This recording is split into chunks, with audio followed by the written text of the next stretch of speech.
शेतकऱ्यांच्या न्याय हक्कासाठी छावा क्रांतीवीर सेनेकडून तीव्र आंदोलन करण्यात येणार आहे। शेतकऱ्यांच्या न्याय हक्कासाठी आणि अतिवृष्टीग्रस्त शेतकऱ्यांना तात्काळ मदत मिळावी, तसंच राज्य शासनाने ठोस उपाययोजना कराव्यात अशी मागणीही करण्यात येणार आहे। कृषी मंत्री दत्तात्रय भरणे यांच्या निवासस्थानासमोर हे आंदोलन करण्यात येणार आहे। हे आंदोलन शेतकऱ्यांच्या सध्याच्या गंभीर परिस्थितीविषयी शासनाचं लक्ष वेधण्यासाठी आणि तातडीने मदतीची मागणी करण्यासाठी आयोजित करण्यात आले। दरम्यान आंदोलकांना मुंबईच्या वेशीवरच अडवलं जाण्याची शक्यता आहे।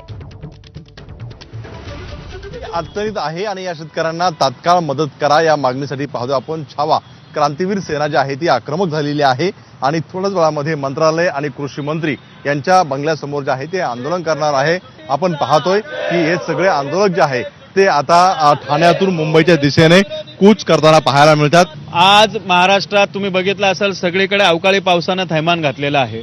राज्याचे कृषी मंत्री शेतकऱ्यांना आधार देण्याऐवजी मुंबईत ठाण मांडून बसलेले आहेत। आम्हाला असं वाटतं ते फक्त सोलापूर आणि पुणे या दोन जिल्ह्याचे कृषी मंत्री आहे का?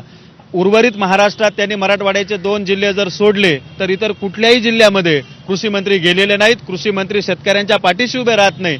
अरे शेतकरी आत्महत्या करतोय आणि तुम्ही जर त्याला साधं आश्वासन देऊन तुम्ही त्याला जर मदत करणार नसेल तर हे काही बरोबर नाही। म्हणून त्या झोपलेल्या कृषी मंत्र्यांना जाग करण्यासाठी आज आम्ही छावा क्रांतीवीर सेनेचे हजारो शेतकरी हे कृषी मंत्र्यांच्या घराला घेराव घालून त्या ठिकाणी आंदोलन करणार आहेत।